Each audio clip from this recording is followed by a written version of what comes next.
प्यारी सासू माँ की कहानी।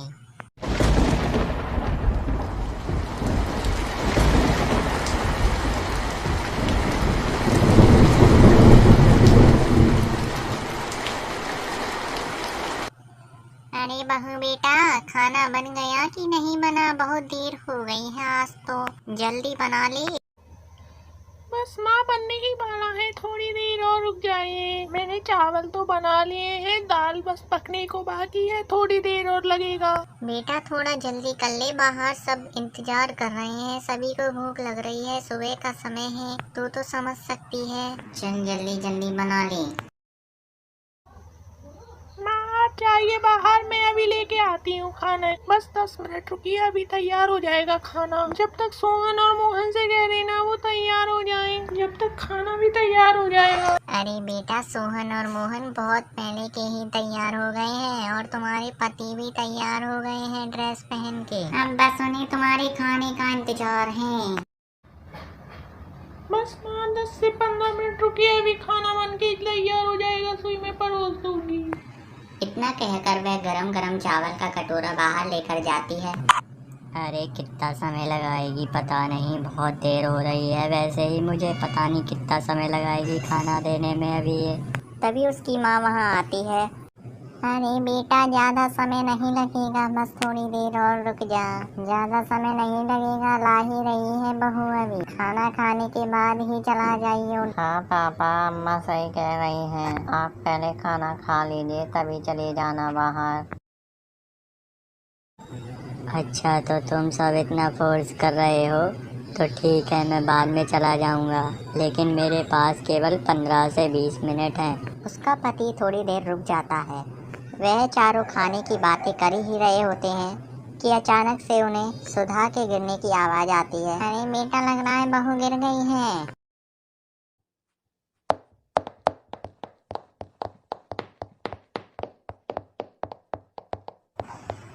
मैंने इनको दवा दे दी है, ये कल तक ठीक हो जाएंगी, लेकिन इन्हें कम से कम 10 दिन का बेड रेस्ट लेना होगा, तभी इनकी हड्डी ठीक हो पाएगी। थैंक यू डॉक्टर साहब, आप जल्दी आ गए, नहीं तो मेरी बहू बहुत बेकार हो जाती। पता नहीं बाद में वो चल भी पाती ही नहीं। ऐसा कहकर वह डॉक्टर उसे समझा देता है।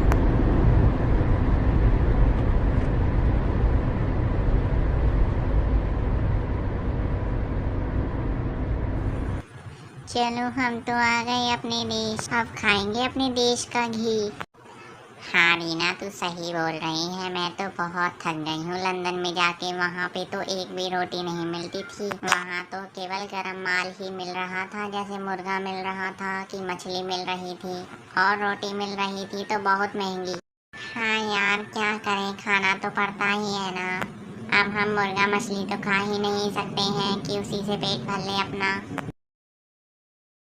वह दोनों बातें कर ही रही थी कि वहाँ पर एक भिखारी आ जाता है। अरे बेटा, कुछ खाने को दे दे, मुझे सुबह से भूख लग रही है। मैंने सुबह से नहीं कुछ खाया, नहीं कुछ पिया, कुछ तो दे दे। चल चल बुड्ढे, मेरे पास कुछ नहीं है तेरे लिए, एक ऐसी लात मारूंगी ना तो लंदन में जाके गिरेगा। देखा जिया, भारत के अभी भिखारी मरे नहीं, और नहीं तो क्या, ये बूढ़े बूढ़े बुढ़े आ जाते हैं हमारे पास। यो तो है नहीं है कि अपना कमा ले, दूसरों के पास आ जाते हैं पैसे लेने के लिए, बदतमीज। अरे बेटा, तुम लगता है भारत की नहीं हो क्या? तुम क्या अमेरिका से आई हो? बताओ जरा मुझे। ओ मिस्टर भिखारी, हम अमेरिका से नहीं आए हैं, हम लंदन से आए हैं। ओ मैं तो भूल ही गई, तुझे तो अमेरिका और लंदन में कोई अंतर ही नहीं पता होगा, है ना? सही कह रही हूँ ना मैं? चलो जाने दो, ये आजकल के बच्चे भी सब बहुत बुरे हो गए हैं, बड़ों का आदर करना ही भूल गए हैं। इट्स ओके, अब तू हमें बताएगा किसका आदर करना चाहिए और किसका अनादर करना चाहिए। इतने लात घूंसे बजाऊंगी ना, सब कुछ भुला दूंगी तुझे, लंदन और अमेरिका पहुंचा दूंगी, बदतमीज बुढ़ा कहीं का। तभी वहाँ का मौसम अचानक से खराब हो जाता है और भयानक तूफान सा आने लगता है। वह वहाँ से भागने लगते हैं।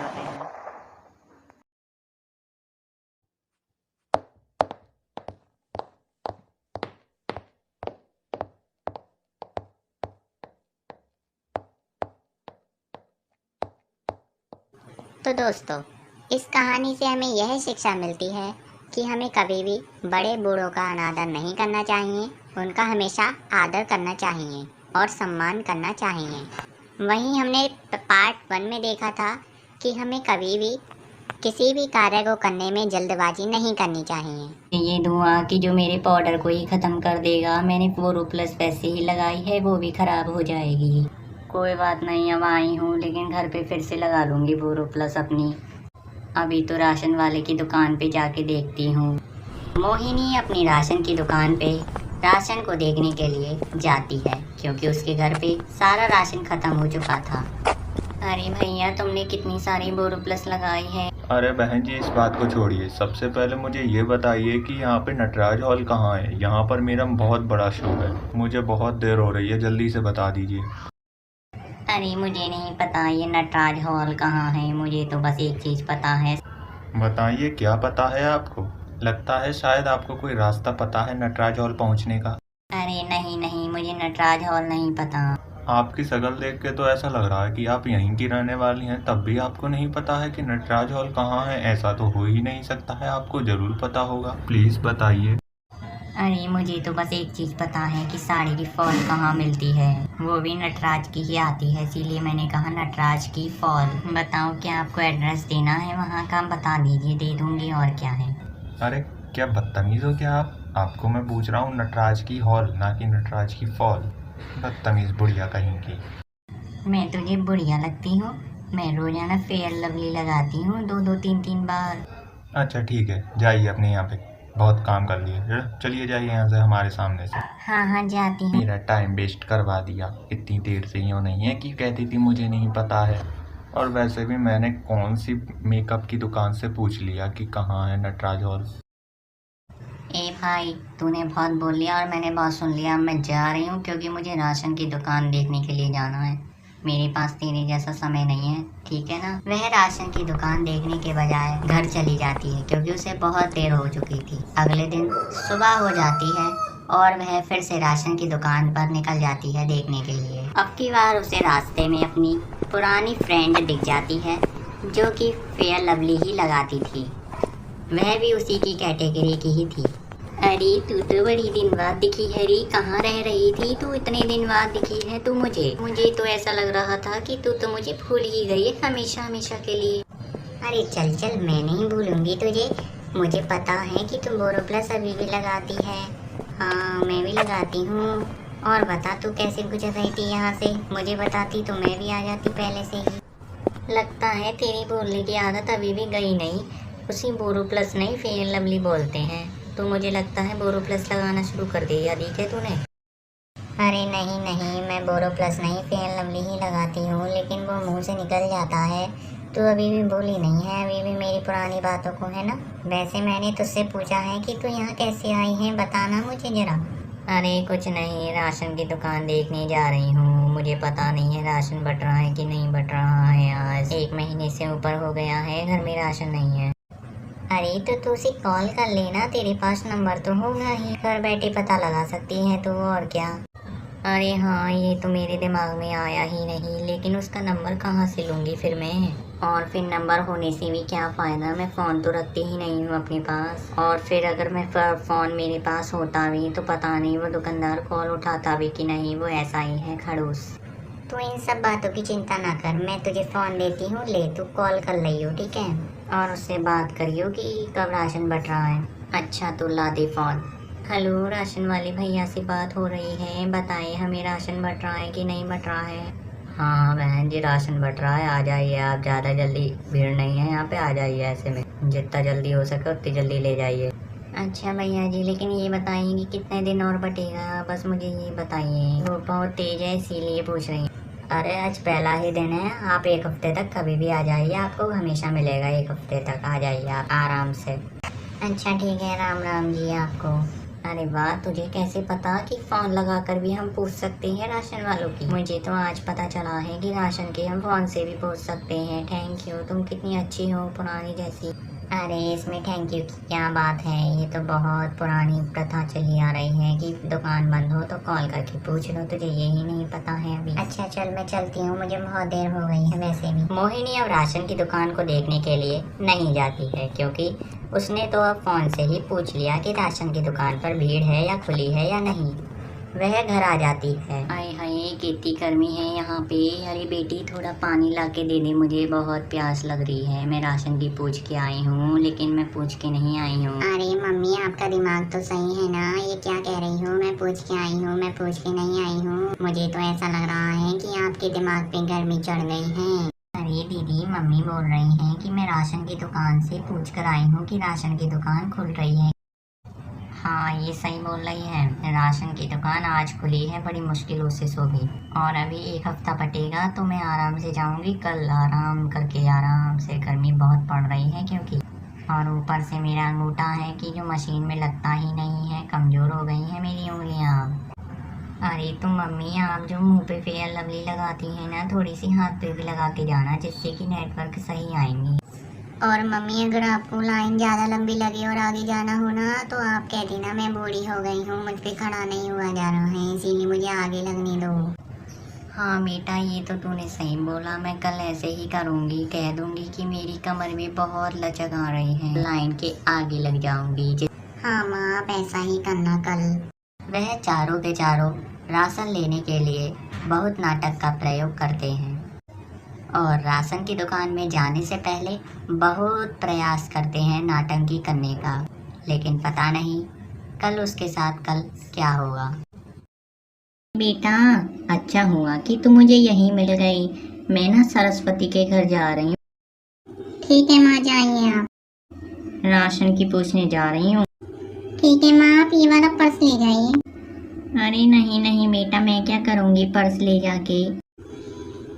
अच्छा ठीक है मत लेके जाइए, ऐसा करिए आप ऐसे ही चले जाइए और जल्दी आना, मुझे बहुत भूख लग रही है। वैसे सरस्वती आंटी का घर कितनी दूर है यहाँ से, मुझे तो बता ही दो। अरे बेटा मैंने खाना बना दिया है, खा लियो आराम से। अच्छा माँ ठीक है आप चली जाइए, मैं खा लूँगी। हाँ और जितना खाना खाए ना उतना खाइयो, बाकी का ढक के रख दियो, छिपकली नहीं गिननी चाहिए उस दिन की तरह, नहीं तो बहुत मारूंगी तुझे आज। अरे माँ ये भी कोई कहने की बात है क्या? बार बार कहती रहती हो कि ढक के रखियो ढक के रखियो, ढक के दूंगी। एक बार कह दिया, दो बार कह दिया, अब क्या बार बार कहती रहोगी? और हाँ मुझे आते आते शायद थोड़ी देर भी हो सकती है, क्योंकि उससे मुझे बात भी करनी है पूरी। पिछली बार राशन पे उसने बहुत लड़ाई की थी मेरे साथ, इसीलिए अब की बार मैं ना सरस्वती आंटी को लेके जाऊंगी, वही मारेंगी ना उसे बातों से, तभी अकल आएगी उस औरत को। हमेशा जब भी आती है झूठ बोलकर आगे लग जाती है लाइन में, हम लोग क्या पागल हैं? ठीक है मम्मी अब मैं जा रही हूँ, और अगर कोई भी बात हो तो मुझे फ़ोन करके बता देना, मैं बताऊंगी ऐसी आंटियों को। तो देखो तो सही ये घर में क्या कर रही है। मैं राशन की पूछ के आई हूँ, लेकिन मैं पूछ के नहीं आई हूँ। अरे मम्मी आपका दिमाग तो सही है ना, ये क्या कह रही हूँ? मैं पूछ के आई हूँ, मैं पूछ के नहीं आई हूँ। मुझे तो ऐसा लग रहा है कि आपके दिमाग पे गर्मी चढ़ गई है। अरे दीदी मम्मी, वह उसके घर के दरवाजे की खिड़की के बाहर कान लगाकर उन चारों की बातों को अच्छे से समझती है। क्या आप भी ऐसे ही हैं? किसी के भी दरवाजे के बाहर या फिर खिड़की के द्वारा किसी की बात को ध्यानपूर्वक सुनते हैं? यदि आप भी किसी की भी खिड़की के द्वारा उन लोगों की बात, यानी कि जिन लोगों को आप देख रहे हैं उनकी बात को सुनते हैं, तो मुझे कमेंट सेक्शन में ज़रूर बताइएगा। घर के अंदर चारों लोग राशन की ही बात कर रहे थे, वहीं चंद्रकांता उनकी बातों को अच्छे से सुन रही थी, जिससे कि वह अगले दिन जब राशन पर जाए तो वह सभी को यह बात बता सके। अच्छा तो ये बात है, अब बताऊंगी इसे कल। अभी पहले तो मैं अपनी दीदी को बता दूं, फिर बताऊंगी इसे कल राशन पे, देखना तुम। नहीं बताया तो मेरा नाम भी चंद्रकांता नहीं। हाँ आंटी जी कैसे आना हुआ आज आपका? अरे बेटी दीदी हैं क्या घर पे? नहीं है, हो तो बुलाओ। वो तो बाहर ही गई हैं दवाई लेने के लिए, आ ही रही होंगी, थोड़ा वेट कर लो। ठीक है बेटा अभी कर लेती हूँ वेट। मैं अंदर आ सकती हूँ क्या तुम्हारे घर में? थोड़ी देर बैठ जाऊंगी और थोड़ा पानी भी दे देना, मुझे प्यास लगी। नहीं नहीं मैं ऐसे किसी को भी घर में नहीं बुलाती हूँ, सॉरी मत आइए। बड़ी बदतमीज है ये लड़की, तो मुझे अंदर ही नहीं बुलाना चाहती। अच्छा ठीक है बेटा, मैं बाहर वेट करती हूँ, उनका आ जाए तो मुझे बता देना, ठीक है ना। भगवान तेरा भला करेगा बेटी। चंद्रकांता चलते चलते बहुत थक जाती है। वह एक दुकान के बाहर कुर्सी के ऊपर बैठ जाती है। आए हाय, बड़ी धूप है यहाँ पे और ऊपर से पानी भी नहीं है, मुझे बहुत प्यास लग रही है। क्या करूँ, बहुत प्यास है। यहाँ तो पानी की एक टंकी तलक नहीं है। ऐसा करती हूँ, जब तक वो आएगी तब तक तो मैं यहाँ पे थोड़ी देर सो ही लेती हूँ, नहीं तो मुझे बार बार प्यास ही लगती रहेगी। चंद्रकांता वहाँ ही सो जाती है। उसे 1 से 1.5-2 घंटे हो चुके होते हैं। वह तब भी सो ही रही होती है, लेकिन उसकी बहन वहाँ नहीं आई। बेटा, तुमने मेरी बहुत मदद की, थैंक यू। अगर तुम नहीं आते तो मेरी पत्नी आज। अरे कोई बात नहीं अंकल, यदि भगवान नहीं आते हैं तो इंसान ही को मदद करनी पड़ती है लोगों की, और वैसे भी मुझे तो कोई प्रॉब्लम नहीं हुई। अरे बेटा, तुम बहुत अच्छे हो। आज के समय में कौन किसी की मदद करता है, नहीं तो कोई भी नहीं रुकता रोड पे, तो आज तो तुम रुक ही गए। कोई नहीं अंकल, मैंने आपकी मदद की, किसी दिन आप भी किसी और की मदद कर देना, बराबर हो जाएगा एक सा। और अब बहुत देर हो गई है, आप अपने घर चले जाइए आंटी जी को लेकर। अरे नहीं बेटा, आंटी जी अभी नहीं आएंगी, उन्हें 3 दिन का बेड रेस्ट बोला है डॉक्टर ने, वो 3 दिन के बाद ही आएंगी। मुझे अभी अकेले ही जाना होगा घर पे। क्या अंकल मैं भी आ सकता हूँ आपके घर पे? थोड़ी सी मैं भी हेल्प कर दूंगा आपकी। अच्छा बेटा, चलो मेरे संग तुम भी, अगर तुम्हारा मन है तो मुझे क्या है, मेरी मदद हो जाएगी थोड़ी। राकेश के साथ मोहन भी पीछे पीछे उसके घर जाता है, क्योंकि उसे बहुत चिंता हो रही थी। वह दोनों पैदल पैदल बहुत दूर तक चले जाते हैं और बहुत थकावट उन्हें हो जाती है, क्योंकि घर बहुत दूर था। चलते चलते उन्हें एक कार दिखाई देती है। अरे ये कौन बीच में गाड़ी खड़ी करके चला गया है बावरा सा? अरे जाने दो बेटा, ये सब अमीर एक जैसे ही होते हैं, इस किससे कहेंगे हम सब। अरे फिर भी हद होती है इन लोगों की, इन्हें जरा भी दिखाई नहीं देता है। मन तो करता है पंचर कर दूं कार में। बेटा ऐसा लग रहा है कि वो जो औरत लेटी हुई है ना, ये कार उसी की है। वह दोनों उसे गौर से देखते हैं। अरे बहन जी, जरा उठ जाइए, हमें बहुत देर हो रही है। मेरी बीवी वैसे भी डॉक्टर की दुकान पे बैठी हुई होगी, भूखी प्यासी, उसने कुछ नहीं खाया सुबह से। वह दोनों उसे बहुत आवाज लगाते हैं, लेकिन वह है कि वो सुनते ही नहीं। ओहो, मेरी तो आंख लग गई थी और मेरी आंख बीच में खुली भी नहीं कि मैं भाग जाऊं यहाँ से घर की ओर। घर पे लड़की इंतजार कर रही होगी और चिल्लाएगी और मुझे अब इतनी देर में जाते हुए देखकर। सो भी जिस काम के लिए आई थी वो काम भी हुआ नहीं, पता नहीं दीदी कहाँ रह गई। चंद्रकांता को उसकी बहन सामने से आती हुई दिखाई देती है। वह एक दूसरे को देखकर बड़ी ही खुश होती हैं, जैसे कि उन्होंने कोई खेल खिलौना देख लिया हो, और खुश क्यों ना हो, बहन है आखिर। अरे दीदी, आप कहाँ थी? मैं आपके घर से आ रही हूँ, मुझे आपसे बहुत जरूरी बात करनी है। आप फ्री हो तो बताओ, मैं आपको बता दूं, नहीं तो मैं नहीं बताऊंगी मुझे क्या है। देख बहन, तुझे अगर बात करनी है तो कर, नहीं करनी है तो मत कर, मुझे कोई प्रॉब्लम नहीं है तुझसे। चल अब तूने बात छेड़ी है तो पूरी ही बात बता, नहीं तो मेरे पेट में गुड़गुड़ होगी बार बार। अरे दीदी, कल राशन बटेगा, तो वो है ना, एक हमारी पड़ोसन है, वो ना नाटक करके बीच में लाइन में लग जाती है और लोग वाग भी लगने देते हैं, मुझे बहुत गुस्सा आती है। अरे और क्या, गुस्सा तो आएगी ही कि जब तुम इतनी देर तक लाइन में लगो और बीच में कोई घुस जाए तो फिर बता अब क्या करना है तेरे साथ, बता दे मुझे अब बस। कुछ नहीं दीदी, आप कल राशन पे आ जाना और उससे निपट लेना, मैं तो निपट नहीं पाऊंगी अकेली, मेरे को तो वो डरावड़ देती है। आप होंगी ना तो मुझे पता है। हाँ बहन, तू चिंता ना कर, मैं कल वहीं पे पहुंचूंगी। वैसे भी मैं कल ही आ रही थी, लेकिन अब तूने कह दिया है तो अब तो कल पक्का ही आऊंगी मैं, और उस औरत को भी देखती हूँ कैसे बीच में लगती है। और दीदी, मैं भी उसी के घर के पास में से गुजर रही थी तो मैंने उसके घर पे बात सुनी थी कि वो पता है बहाना लगाएगी कल कि मेरी पसलियों में दर्द है, कि यहाँ दर्द है। अच्छा जी, ये तो बड़ी चालाक औरत है।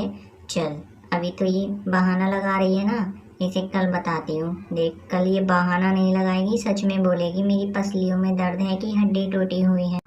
वह दोनों बातें करते हुए वहाँ से चली जाती हैं, क्योंकि उन्हें बातें करते हुए पता ही नहीं चला कि टाइम रात के 9 बजने वाले थे। वह दोनों अपने अपने घर पहुँचती हैं और सुबह होने का इंतजार करती हैं ताकि वह उस नौटंकीबाज औरत का खुलासा कर सकें। तो दोस्तों, प्रिया बेटी, ए प्रिया बेटी, मैं राशन पे जा रही हूँ, जल्दी उठ जा बेटी, फिर मुझे बहुत देर हो जाएगी, भीड़ बहुत हो जाती है इस समय में, तुझे तो पता ही है गांव की हालत। हे भगवान, इस पट्टनिया को का है वो इतना समय लगा रही है जे सोने में होना है कि जल्दी से उठे। मैं करती हूँ, जा रही हूँ, जइए घर को काम करना पड़ेगा, मुझे तो बहुत देर है रही है, वैसे भी मैं तो जा रही हूँ, नहीं तो वहाँ भीड़ बहुत मिलेगी आज। इतना कहकर वह घर से निकल जाती है। वह रास्ते में बहुत तेज गति से रास्ते में जा रही होती है। अरे माँ, आप जा नहीं रही हो? अरे बेटा, जा रही हूँ, कट्टे नहीं मिल रहे हैं, कहाँ से ढूंढूं कट्टे? अरे माँ, जब मैं खेलने जा रहा था तो आपने उसमें रखे थे सेफ में, उसी में देखे, शायद उसी में रखे हूँ अभी भी, राशन कार्ड भी उसी में रखा था। हाँ माँ, एक बार देख लीजिए, शायद ही सही बोल रहा हो, कोई पता नहीं है इसका। अरे बेटी, मैंने वहाँ में भी देख लिया, वो फिर भी ना मिल रहा, पता ना तुम लोगों ने कहाँ रख दिया है। मैंने तुम लोगों से इतनी बार कही, हजारियों बार है चुकी होगी कि मेरा सामान इधर से उधर मत करे करो, और जे तो बिजली वगैरह की चीज़ें, राशन वगैरह की चीज़ें इन्हें तो अच्छे से रखने चाहिए, लेकिन नहीं, आते फेंक देते हैं इधर उधर इधर उधर। मैंने बाद में भी कहीं कि सेफ में रख दी हो हाथ के हाथ, लेकिन ना रखा तुम लोगों ने सेफ में, मैं क्या करूँ अब कहाँ ढूंढूँ? देख लें, तेरी वजह से मुझे ये चिल्ल पड़ रही है, तू नहीं रखे होंगे, कहाँ पे रखे हैं तो कह के बता, चाहो ना दे तू मम्मी है, नहीं तो बता दे, नहीं तो मारेंगी मोई भी तोई भी, और इतनी चिल्लाती रहेंगी बार बार बार बार, आदत तो उनकी पता ही है। चंद्रकांता अपने मन में सोचती है, हाँ बेटा, याद आ गया मुझको, मैं नहीं रखा हूँ, रहने दे, अब मत सोच। राशन कार्ड की याद आते ही चंद्रकांता वहाँ से निकल जाती है। हे भगवान, ये चंद्रकांता कितना समय लगाती है तैयार होने में, इतना समय लगा दिया इसने आने में, पता नहीं क्या कर रही होगी घर पे। लो आ गई, कितने धीरे धीरे कदमों से चल रही है, जैसे कि मेहंदी लग रही है पैरों में। अरे चंद्रकांता, जल्दी जल्दी आ जा, इतना समय लगा रही है, वहाँ पे भीड़ हो जाएगी। ऐसे ही कदमों से चलती रहेगी ना तो 2 से 3 दिन लगेंगे तुझे पहुँचने में, लेकिन तब भी नहीं पहुँच पाएगी। जल्दी जल्दी चला ले, पैरों में दम नहीं है क्या? खाना पीना नहीं खाया? कुछ बोल क्यों नहीं रही है, क्या हुआ? अरे कुछ नहीं दीदी, वो अपने राशन के लिए कट्टे ढूंढ रही थी, कहीं मिल ही नहीं रहे थे, लेकिन फिर मुझे एंड में याद आया। अच्छा, अब जल्दी चल, भीड़ बढ़ जाएगी नहीं तो वहाँ पे बहुत, फिर देर में आना पड़ेगा हमें। वह दोनों राशन की दुकान पर बहुत तेज भागते हुए जाते हैं, क्योंकि यदि वह बहुत देर में जाएंगे तो उन्हें पता ही है कि वहाँ पर बहुत लंबी लाइन मिलेगी, इसीलिए वह बहुत जल्दी जाते हैं। वैसे भी उन्हें बहुत देर हो चुकी थी चंद्रकांता की वजह से, चंद्रकांता के कट्टे ही नहीं मिल रहे थे। वैसे मैंने तुझे एक बात बताई नहीं है अभी, तेरी सहेली अब तेरे को नहीं मिलेगी वहाँ राशन पे, याद रखियो। भला क्यों दीदी, ऐसा क्यों बोल रही हो? राशन तो एक ही जगह है हम दोनों का, उनका भी यहीं पर है, मेरा भी यहीं पर है, बस वो लड़ाई तो करती हैं, लगता है उनकी शॉप चेंज हो गई है राशन की। चलो अच्छा है, झगड़ालू लोग अलग हो गए। अरे का बकबक कर रही है तू, ऐसा कुछ ना है, मैंने बाकू जमीन में गिरा दियो है, आराम से याद कर। अभी मैं तुमको रास्ता में मिली नहीं, बात से पहले मैं भैया लेके जा रही राशन पे, रास्ता में एक गड्ढा आया, मैंने बाबा में ढकेल दिया, जैसे कि वो राशन पे पहुँचे ही ना, और पहुँचेगी ना तो पता ही है। सही करा दीदी तुमने, फिर तो ऐसे ही होना चाहिए, ऐसी औरतों के संग तो सही है। भगवान करें कि अब वो वहीं में गड्ढा में मर जाए और बाबू कोई उठाने वाला भी ना आए, शेर कुत्ता वगैरह है, बाग हम मांस खा जाए का ये पता ही ना लगेगी। चल अब हमें चलना चाहिए, बहुत देर रह गई है हमें। वह दोनों राशन की दुकान पर पहुंचने से करीबन 1 मीटर दूर ही खड़े हुए थे। वह दूर से ही देख रहे थे कि बहुत लंबी भीड़ है। बातें करते हुए उन्हें पता ही नहीं चलता है कि राशन पर उनके देर से पहुंचने से पहले वहां पर बहुत लंबी भीड़ मिलेगी। तभी बबीता की एक पुरानी सहेली उसे मिल जाती है। वह उसे देखकर बड़ी ही खुश होती है। अरे तू तो बड़ी दिन बात की है, कहाँ थी री तू इतने दिनों से? राशन पे नहीं आती थी क्या राशन लेने के लिए? अरे कहाँ बात कर रही है, मैं हर महीना राशन लेने आती हूँ यहीं पर, तू ही ना दिखे मेरे को, पता ना कौन सी लाइन में दुबक जावे, नहीं तो मैं तेरे को मिलती ना। चंद्रकांता से पूछ, मैं भाई के संग ही आती हूँ हमेशा, कभी कभाई नहीं आती हूँ उसके साथ, लेकिन मैं हमेशा यहीं से लेने आती हूँ राशन को। अच्छा बहन, ये बताओ कि यहाँ पे तुम्हें कितना समय हो गया है आए हुए? यहाँ पे तुमने लाइन में भीड़ बहुत बढ़ती हुई देखी होगी ना। ऐसा लग रहा है भीड़ को देख के क्या शाम तक नंबर आ पाएगा हमारा, और नहीं तो हमारा कल ही आ पाएगा नंबर। अरे बहन, बड़ा बुरा हाल है गर्मी में। मैं तो बहुत परेशान हो गई हूँ। सुबह के 6 बजे से आई हुई यहीं पे खड़ी हुई हूँ। धीरे धीरे भीड़ बढ़ती जा रही है लेकिन नंबर नहीं आ रहा है। मैं बहुत परेशान हूँ सुबह से ही। सही है तुम अभी आई हो। क्या बात कर रही है? सुबह से 6 बजे से यहाँ पे भीड़ है? ए सही है, हम तो बहुत लेट आए हैं। इसका मतलब सारा काम घर का खत्म करके आई हूँ। अरे दीदी ये सब छोड़ो, बस ये सोचो कि आज राशन कैसे मिलेगा। हमें तो बहुत देर हो जाएगी आज, लगता है शाम ना हो जाए। घर के काम की क्या है, वो तो जाकर भी करना ही पड़ेगा। लेकिन इतनी गर्मी में राशन लेना बहुत मुश्किल है, याद रखना। आए सब बातों को छोड़ो और जल्दी से लाइन में लग जाते हैं। वहाँ पे बहुत लंबी भीड़ है, मैं तो बहुत थक जाऊंगी। वैसे भी मेरा वजन बहुत मोटा हो गया है। वही कह रही हूँ बबीता दीदी, आप बिल्कुल भी। हम चलते हैं वहीं पर। वह तीनों बातें करती हुई वहाँ पर राशन की लाइन में लग जाती हैं। लेकिन अभी चंद्रकांता और बबीता को यही नहीं पता था कि अभी राशन वाले दुकानदार ही नहीं आए हैं। अरे दीदी आप लाइन में लग गई हो, इतनी गंदी बदबू आ रही है, नहा के नहीं आई हो क्या जल्दबाजी में आज? अरे चंद्रकांता, मेरे अंदर से बदबू नहीं आ रही है, ये आगे वाले जो आदमी लगे हुए हैं ना, इन्हीं में से आ रही होगी। ये देख कितने गंदी वेशभूषा से आए हैं सारे के सारे। अरे दीदी क्यों झूठ बोल रही हो इतना? अरे भैया थोड़ा आगे सरको, मुझे बहुत घुटन महसूस हो रही है। जल्दी से आगे सरक जाओ। अरे भाई तुम्हें सुनाई नहीं दे रहा है? ये कह रही हैं आगे सरक जाओ। इतना कहलवा रही हो, इतनी गर्मी में चिपके चिपके सबरी चिपक रही हो। और नहीं तो क्या दीदी, ये इतनी गंदी बदबू आ रही है एक तो आप में से। अरे सबसे आगे वाले भाई साहब थोड़ा आगे सरक जाइए, पीछे औरतों को बड़ी दिक्कत हो रही है, वो बार बार हमसे बोल रही हैं। अरे आगे क्या पेड़ में घुस जाऊं क्या मैं? तुम पागल वागल हो क्या? बूढ़ा सांड कहीं का। यहाँ पे जगह दिख रही है ना तुझे, आया बड़ा। देख लिया बहन जी, ये कैसे बोल रहे हैं आगे वाले सभी लोग। इसीलिए गर्मी है, कोई बात नहीं, सूंघ लीजिए। एक तो ये नहीं है राशन वाला, पता नहीं कहाँ मर गया है, इतनी टाइम लगा दिया है इसने भी। औरतों पे तो कोई काम होता नहीं है चलो, लेकिन आदमियों पे तो कितना काम होता है। अरे भाई साहब, मैंने तो अभी नमाज भी नहीं पढ़ी है और ये पता नहीं कितना समय लगाएंगे आने में। देखो इसे अपने नमाज की पढ़ रही है और हमें अपने गाय भैंस की। अरे भाई आप दोनों का तो अपना काम है, कभी भी कर सकते हो, लेकिन मेरी तो नौकरी है, कभी भी छूट सकती है अगर नहीं समय पे गया तो मैं। अरे अब तुम तीनों शांत भी रहोगे या बार बार चबड़ चबड़ चबड़ चबड़ मचा ही रखी है? थोड़ी देर शांत भी हो जाओ, बार बार बोलते ही जा रहे हो, मैं कुछ नहीं कह रहा हूँ। भाभी देखिए, खुद शांत बैठा है तो इसे ऐसा लग रहा है कि सभी को शांत रहना पड़ेगा। खुद आगे नंबर 1 पे है तो ऐसा लग रहा है कुछ सहनसा बनना है अपने आप को। इतना मन कर रहा है चाटे चाटे बनाओ उसको। मन तो करे राशन वाले भाई से कह दूं इसे राशन ही ना दे, हम सबको दे दें, ऐसे ही छोड़ दें। अरे भाई तुम कुछ ज़्यादा ही नहीं बोल रहे हो? अगर तुम शांत हो तो इसका मतलब ये तो नहीं है कि हम सभी शांत रहें। तूने अब की बार हमसे कुछ भी बोला ना, एक जूता मारूंगा, तेरे को टकला कर दूंगा। बहुत देर हो गई है तुझे बोलते बोलते, और तुझे भीड़ तो दिख ही रही होगी, सभी से कह दूंगा मारने की तुझे। यहाँ राशन वाले भाई नहीं बैठे हैं, नहीं तो अब तक तुम सबकी शिकायत कर देता मैं। तुम मुझे बहुत परेशान कर रहे हो बोल बोल के। यहाँ राशन की लाइन लंबी लगी हुई है और वहीं राशन वाला। अरे बहन जी तुम यहाँ पे कैसे गिरी हुई थी? तुम बताओ मुझे क्या हुआ, तुम्हें चक्कर वगैरह आए? अरे नहीं राशन वाले भैया जी, क्या बताऊँ आपको, चलो छोड़िए, क्या बताऊंगी आपको। लेकिन आप मुझे ये बताइए कि आप राशन पे क्यों नहीं गए?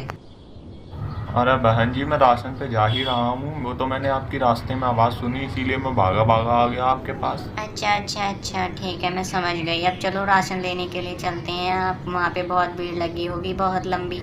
वैसे आप मुझसे कहानी सुनना ही चाहते हैं तो मैं आपको बता देती हूँ कि जब मैं रास्ते में जा रही थी ना, तो मेरी फ्रेंड मुझे मिल गई थी। तो हम रास्ते में जा ही रहे थे तो अचानक से उसने मुझे पीछे से गड्ढा देखा तो गड्ढे में धक्का मार दिया। मैंने उससे निरी बार कहा था कि दीदी यहाँ पे गड्ढा है, लेकिन उन्होंने नहीं बात मानी मेरी। कह रही थी कि अरे तो गड्ढा है तो क्या हुआ, आगे से निकल जा, ऐसे बोल रही थी मुझसे। तो अब फिर मैंने सोचा कि चलो आगे से निकल ही जाती हूँ। तो उन्होंने देखा तो पीछे से धक्का मार दिया था मुझे। और आपको तो पता ही है कि धक्का इतनी जोर का मारा था उस मोटी आंटी ने कि मैं डायरेक्ट गड्ढे में ही गिरी थी। और मुझे वहाँ पे कोई बचाने वाला भी था नहीं, तो आपने मेरी आवाज़ सुन ली और आपने मुझे बचा लिया। सबसे पहले तो उसने मुझे अपनी बातों में ही फंसाया था कि नहीं कोने में से मत निकल, इधर से निकल उधर से निकल, नहीं तो मैं जाती ही नहीं वहाँ से। राशन वाले भैया को वह सारी की सारी कहानी और उसमें थोड़ा बहुत ऐड करके सब कुछ बता देती है। राशन वाला इस बात को देखकर पिघल जाता है। इसी का वह फ़ायदा उठा लेती है। वह कहती है कि राशन वाले भैया जी, मुझे आप जल्दी से राशन दे देना। धक्का मारा बबीता ने, फ़ायदा हुआ चंद्रकांता की फ्रेंड का।